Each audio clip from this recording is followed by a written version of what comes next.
welcome to the May 21st, 2021 edition of Colorado Inside Out. I'm your host, Dominic Dezzutti. Thank you so much for joining us. Let's get right to it. Mayor Mike Coffman is causing a stir with his latest proposal to implement an urban camping ban for the city of Aurora. Coffman stated that homelessness is becoming, quote, more and more visible. He claims the ban would be part of an effort to create designated areas for the homeless to go to support services.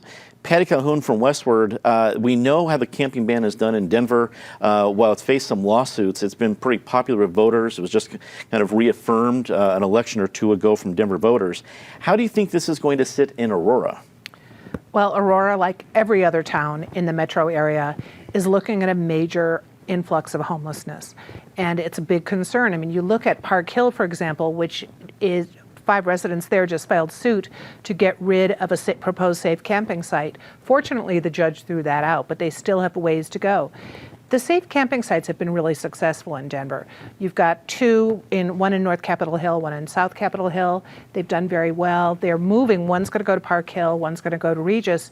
And part of the plan that Mike Coffman is proposing would have a safe camping site connected to a shelter. So at least he's offering an option, which is you aren't just on the street in an unofficial encampment. You're at a safe site where you have access to services, not just mental health services and job services, but actual showers and water. And so that's good. You also have to give him credit that he went on the streets for 7 days at the end of last year, and he came up with some very controversial conclusions. He didn't like what he saw in the unofficial encampments. He said people were there by choice. There was a lot of firing back at him because of that. But he also said the people who were in the shelters were there trying to truly get help. And I think he really is pushing to get services. Will this go through in Aurora? Tough to tell. I mean, we have camping bans that have survived in Boulder. Denver's is currently the focus of a lawsuit, but you know that Mike Coffman has looked at it and has tried to make sure that if he can get it through council, he'll get it through the courts. Well, also joining us in our expanded now format here in the studio, Ed Sealover, great reporter from the Denver Business Journal and also an award winner now, named by the Society Professional Journalists as Colorado's Journalist of the Year. Congratulations. Thank you. It's fantastic to have you here. Mike Coffman got a lot of news from his, I don't want to say a tour, but his experience as homeless for about 7 days earlier this year. And he faces in Aurora a city council that is not always seen his way. Do you think he can make this happen in Aurora? Well, let's remember this about the city council is that he's got some extreme opposition on there. He's also got some friends on there too. This is a roughly split council of conservatives and some very liberal forces as well. Here's what I think Mike is looking at. He's looking at, as we mentioned, the idea that Denver backed this up during the election in 2019, the fact that a place like Boulder can pass something like this. But I think he's also looking at the idea that the folks who have been most vehement about opposing these camping bans are those who say this is heartless. You are just pushing them off the streets. And so Coffman, for his credit, comes out with his first description here saying, look, we are going to move them into both a shelter and a campsite. But he also says we're going to do services. And I think that is the piece that has often been missing from these conversations. And when this was a big issue in the 2019 mayoral race, when people were accusing Denver Mayor Michael Hancock of being heartless about this, they said, look, you're just pushing them out. And Hancock came back and said, look, we need to do more. We need to get them mental health services. We need to get them job training services. We need to get them ready to move off the streets. If Coffman can do that, he might be able to thread a needle with some of the more wavering or more moderate members of his council. But he's got to find that from the start and not be talking about it years later like Denver is. I think that's going to be the key to where we see this go. Also joining us in the studio, Michael Fields, Executive Director at Colorado Rising State Action. Michael, it's great to have you here. Mike Coffman is someone who knows Aurora pretty well. He represented it as a congressman for many years until he was defeated by current Representative Jason Crow. And he knows how diverse of a city is and how much it's growing. But this is something that is going to, I don't know, it's going to face some opposition. Does he have the support and the knowledge of Aurora to make this happen? I think that's to be determined. You look at the council, as Ed mentioned, you have a diversity ideologically. You have a system where there's not a strong mayor. He's not a strong mayor, and so he doesn't even get a vote on this unless it's a tie. And so you have people that are all the way from self-described socialists to really conservative. So it'll be an interesting discussion to see. But I think his experience in the city for that long as he's been there, been a representative there, the relationships he's able to build, going out on the street himself for those 7 days. But I think the important thing with this is knowing that this isn't trying to fix homelessness. This camping ban isn't trying to fix homelessness. It's not intended to.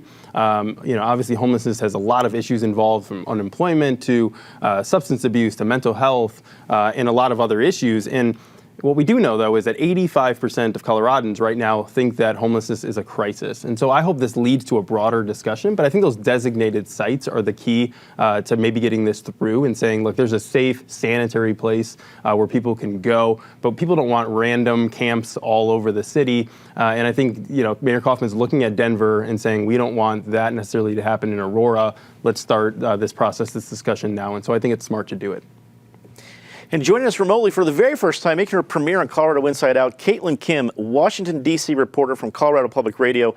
Caitlin, it's wonderful to have you here. People, you've probably heard Caitlin's great reporting on CPR. You've probably also heard her on one of my favorite podcasts, Purplish. So, Caitlin, it's great to have you.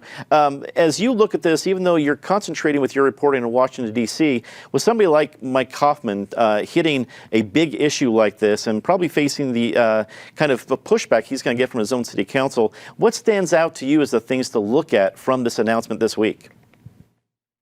Well, thanks. It's great to be here. I think for me, what's interesting is, I know of Mike Coffman's reputation from when he was in Congress. This is seeing Mike Coffman, sort of the executive, and how he has sort of gotten out in front of this issue probably before really talking with the city council, which I think is one of the frustrations. And that, I think, has been one of the things that you've seen, the dynamic this last year over some of the issues that the pandemic has brought up, the executive branch sort of getting out ahead before the legislative branch and the consternation that's caused. So that's one of the dynamics that I've been looking at for this. Well, it's very interesting, and I think it's going to be something interesting to watch as we look ahead. Let's get to our next topic. A new program could provide payments of up to $1,600 to unemployed individuals who find employment. The, quote, Colorado Jumpstart incentive was created via an executive order issued by Governor Jared Polis. Polis says the money will help people return to the workforce by covering many of the initial expenses a new job requires, such as daycare, transportation, and work attire. Ed, we start with you on this one. You look at a great program like this and okay, this is probably going to help some people, but I also look at the job market in Colorado and I'm wondering how much help is needed. I don't know about these things, but you report the Denver Business Journal. What do you think? Well, the word that I've heard most often used about this in the past couple of days is intriguing. There had been a lot of calls for Colorado to do the same thing that about 21 or 22 other states have done and just say we are no longer accepting the federal extended unemployment benefits, which give you an extra $300 a week, and in some cases for low-paid jobs mean that you can actually make more money staying at home than you can going to work. This is the middle ground that Polis is trying to cut. And Joe Borrello, the executive director of the Department of Labor and Employment, says, look, some people can't go back to work. For them, this may be the difference between being able to afford that child care or not. These are not people who are just sitting at home because they want more money. But there's a lot of jobs out there. Just yesterday, the Colorado Restaurant Association released a survey showing that 90% of their members have a labor shortage right now. So the question is, if you weren't going for those jobs that are readily available, is $1,600 going to be enough to push you to it right now? I mean, the state's budgeted $57 million for this. They think they can get a lot of people on board. I think we're going to find out pretty shortly. If you see a lot of people going for jobs right away, that's one thing. But you have so many stories of restaurants saying people will call in and then not come to an interview just because they want to say they looked for a job and stay home. Or they'll give us false contact information so we can't call them to get them in for an interview. I think the best answer is we're going to find out soon enough whether this moves people off the bench. The state is seeing it as the middle ground. If it doesn't move people off the bench, I think you're going to hear calls to go farther. Michael, with Jared Polis' background, he's been known as a progressive from Boulder, but also as a libertarian business person. He's got a big business background. Is he striking the right middle ground here, or is this a little trickier than it might look? Well, I think it's very tricky given the fact that the federal government, you kind of have the federal government and the state government competing with each other in a way.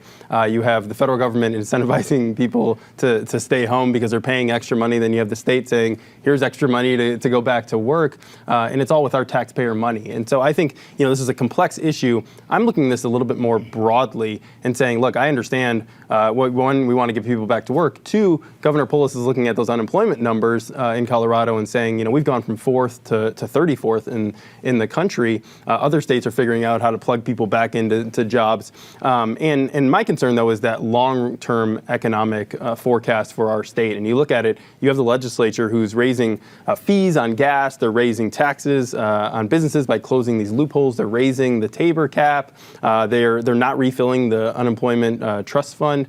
And they're refusing really to deal with some of these long-term issues that businesses and individuals will face. And so I hope that things end up okay in the long run, but I'm looking at us rebuild this economy, and I just don't trust the legislature to get it done. Caitlin, I greatly appreciate the fact that we have somebody like you out in D.C. that is helping interpret what's going on in D.C. and with federal benefits and how that's going to impact folks in Colorado and all the confusing factors there. I know I couldn't keep up with it, but when you look at this program coming from Governor Polis and how it kind of interacts with the federal issues, what are the things that we need to know, our viewers need to know about the details?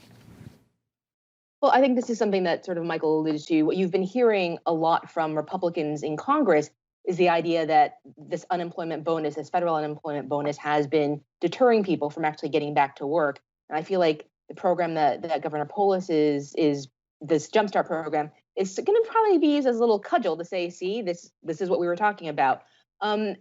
Democrats, I don't think they've talked about that workers need to feel safe or that it's not the pay, but a lot of what I've heard, and I think maybe Ed's reporting has probably done this better, is I've only heard anecdotal stuff. I'm sure other people have actually reported on the ground there about what is actually happening. But for me, this is sort of the dynamic that you're seeing in Congress. Republicans saying that we need to sort of stop with the rescue stuff and stop with this kind of unemployment benefit that keeps people not working and do what they need to get back to working, which probably means getting rid of the unemployment bonus. Patty, there's a lot of factors here, and this is not the first time we've seen Governor Polis try to thread that needle between, all the way one way or all the way the other. Do you think this one's going to work?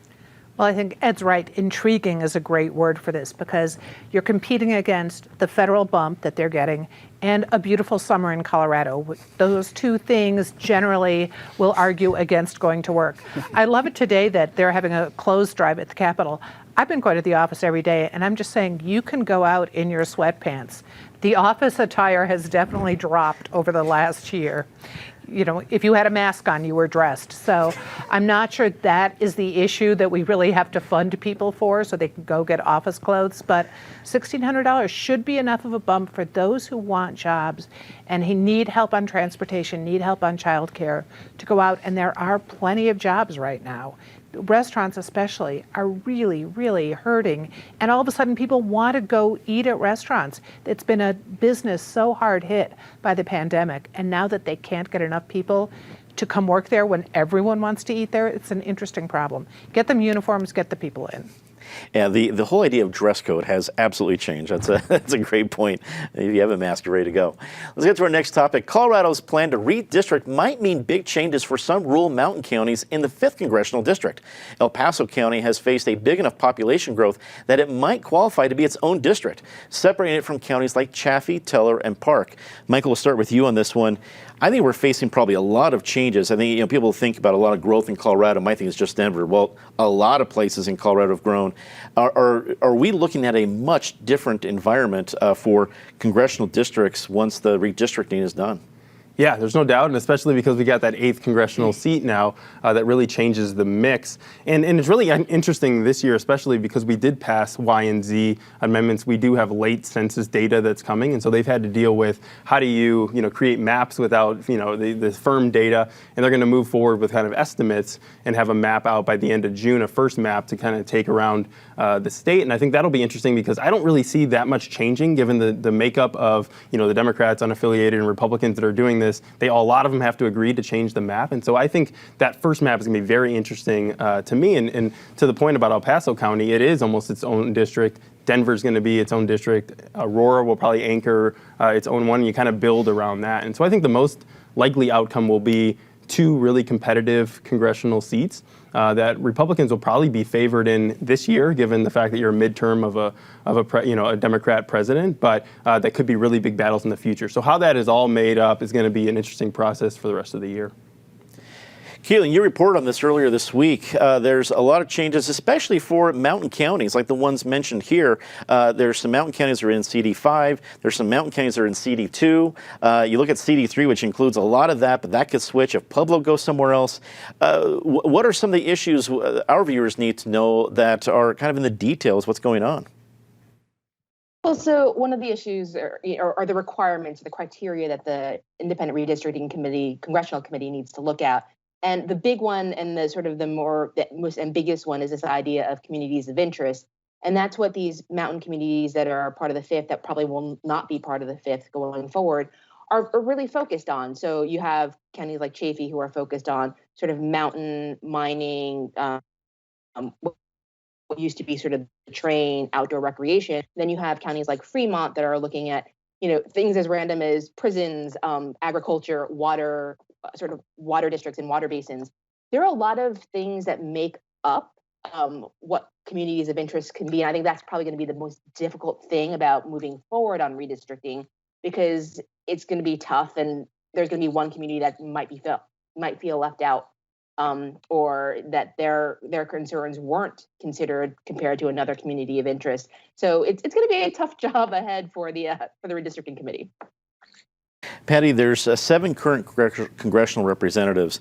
Let's assume they all want to continue their job in 2022.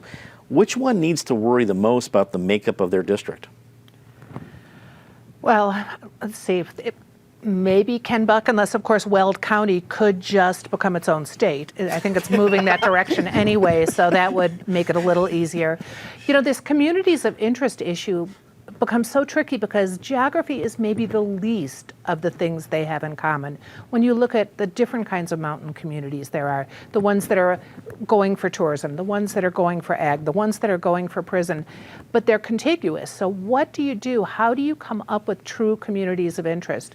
And I just can't even imagine what it would be like to draw a map with contiguous areas that make sense. It is going to be very, very tricky. Denver obviously is going to be pretty much set, but beyond that, all bets are going to be off. Ed, assuming Ken Buck is not going to primary Liz Cheney to represent Wyoming, what do you think is going to be some of the biggest changes we'll see from the map that we've been used to for a while? Well, I think going back to this issue, the big question is, you're going to have about 775,000 people per district. The question is, who are you willing to split up? Because these smaller counties, the ones that say, I want to be with rural counties, you can't just be with rural counties. There's a reason that the 3rd Congressional District is the 4th largest district in America that's not its own state. It's because you have to put together every small city and county in the state to make it up. And so when Fremont and Teller and all those look at those and say, we want to be part of a mountain district, well, maybe you could be in the 3rd district, but you might also be stuck onto Jefferson County. You might see Pueblo stuck around to Douglas County in order to create a district. Who knows? This is going to be tough, but I don't think that the counties that are holding out for the rural district should put a lot of hope in it. That's not how they make these districts. Let's get to our last topic. 2 former Loveland officers who will stand trial for arresting a 73-year-old woman with dementia have been criminally charged. Meanwhile, the Denver District Attorney has ruled the shooting of a 47-year-old man accused of armed robbery a justified act. Caitlin, we start with you on this one. Clearly, we're going to see a lot more issues when it comes to police officers, whether they be in Loveland or Denver or across the nation. I guess what stands out to you as you look at these stories this week?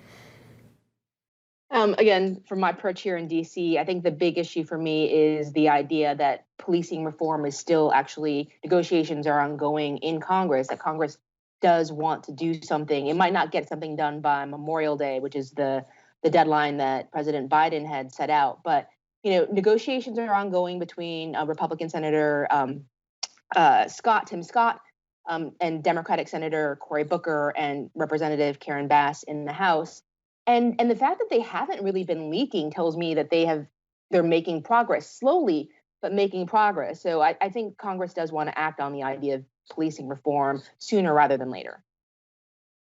Patty, we saw some really graphic video on the Loveland situation. So I guess criminal charges following their dismissal wasn't surprising to me when you have it in that kind of a detail.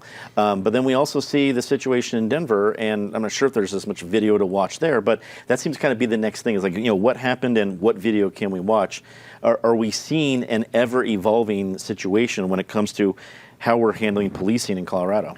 Well, just today, the Denver Police Task Force released their 112 recommendations for how policing should be changed in Denver. So there'll be hearings on that next week. People can weigh in.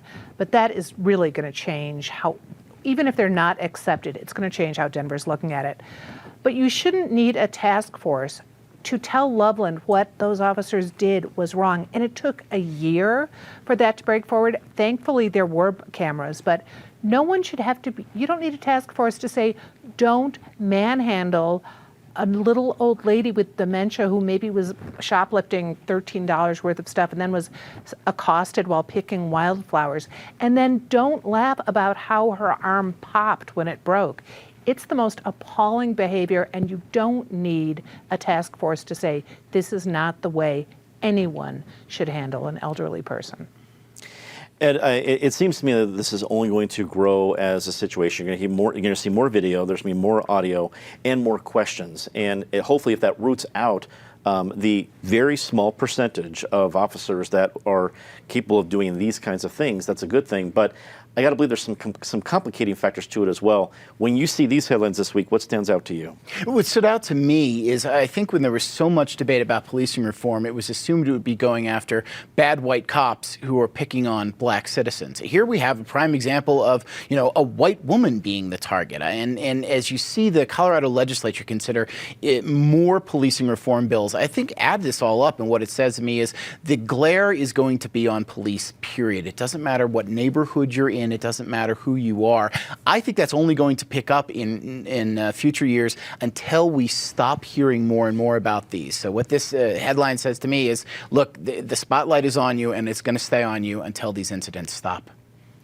Michael, do you see some positive changes coming from something like this? Is it about more body cam footage from police officers? Is it more accountability? And where is that fine line so that the vast majority of police officers that are doing the right job, doing the right thing in a very difficult situation are supported, while the very small percentage that aren't are dealt with? Yeah, I think that's the hard part, the tension here. I think these situations were just so different, watching the video on the one versus reading the story on the other. I totally agree with Patty's assessment of this did not need to happen. I mean, it was horrible what happened. Watching that video, this lady should have never been dealt with that way. And then they didn't bring her to a hospital. They false reported it. I mean, it was just horrible. But in the other case, I mean, it was a suspect who killed somebody, is running away, is holding other people up in their cars. I mean, that's a safety concern, and so I think the investigation is good. I think you can find themes in this, but they are also fact specific, and you have to look at each case. But I do like the fact that there are body cams in a lot of these situations where we can assess ourselves and look at it and see, is this somebody we need to support because they were doing a good job, or somebody who is abusing that system? And so I think it's going to be, as Ed said, an ongoing discussion. But I think we really need to look at the facts in each one of these cases. It's time for a very favorite part of the show, Disgrace of the Week. As always, Ms. Calhoun, please start us off. We need to have the governor quit making news between noon and 8 o'clock on a Friday. So we sat here last week. We didn't know what was going to happen with the mask rule in Colorado. All of a sudden, all hell broke loose about 3 o'clock in the afternoon. And we had a very chaotic weekend as businesses tried to decide what they could and should do. And that's still continuing. Some businesses want to demand that people wear masks. They don't know if they can. The city of Denver says they've got to talk to their lawyer. It's still really up in the air. Let's hope it settles down and people become civil. And all the news is broken before noon. Yes, will continue to be an everlasting disgrace in this program. Ed, we go to you for your Disgrace of the Week. Look, I get that it is hard to represent the QAnon shaman from the January 6th Capitol riot, but attorney Albert Waters' statement statements that he and the others involved there were short bus people or retarded shows a vulgar lack of respect for people who are, quite frankly, much better people and more productive in society than his client or him. Michael, we go to you. Yeah, so last weekend there was a volleyball tournament, the Colorado Crossroads volleyball tournament, and they didn't let a coach in who was nursing a baby because they didn't allow kids under 16. I just felt like, the coach shouldn't have had to pick between coaching her team and feeding her baby. I think it's just amazing that, we have to say this, that nursing babies should be allowed to be with mothers wherever they are. And Caitlin, we go to you for your disgrace of the week.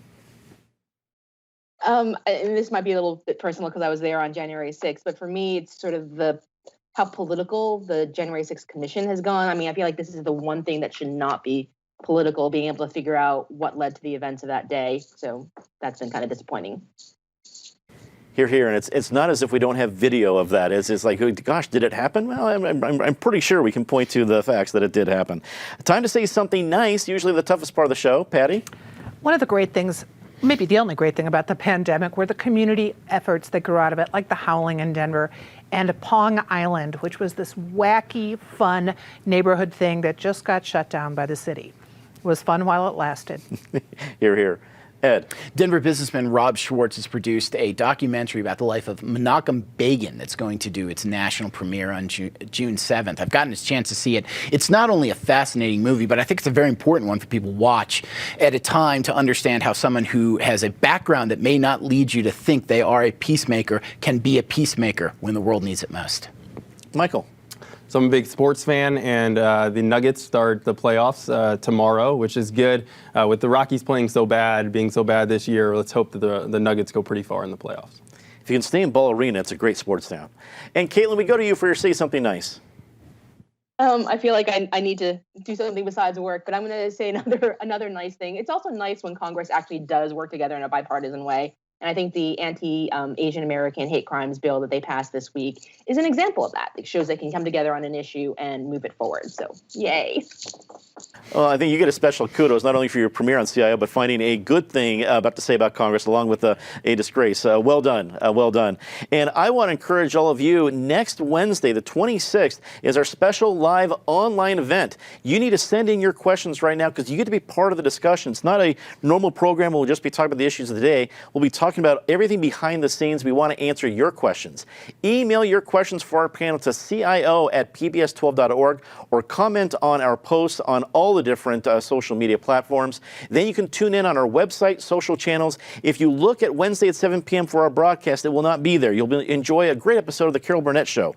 Go online. We broadcast everything there. You'll be able to enjoy it on many different platforms. You'll be sure to get your question answered by our panel during the broadcast, May 26th at 7 p.m. That is all time we have for this episode of Colorado Inside Out. Until Wednesday, you can check us out online. On behalf of everybody here at PBS 12, I'm Dominic Dezzutti. Thank you so much for watching. Good night.